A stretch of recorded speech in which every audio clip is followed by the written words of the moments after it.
Hope you guys are doing well. Welcome back. So in this video, I'm going to show you that how you can insert the special characters in your Google Slides presentation. So let's start.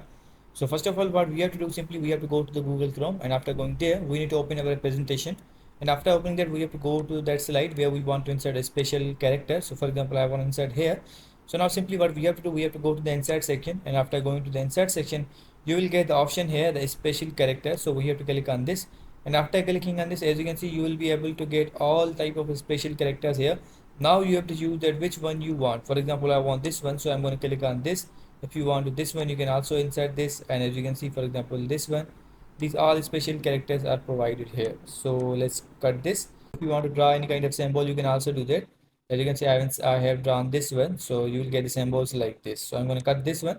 So as you can see, these special characters are inserted here. If I'm going to, let's make some zoom, and you will see the result. So as you can see, so in this way you can insert the special characters in your Google Slides presentation. I hope you guys understand this video, that how you can insert these type of characters in your presentation. So see you guys in the next video.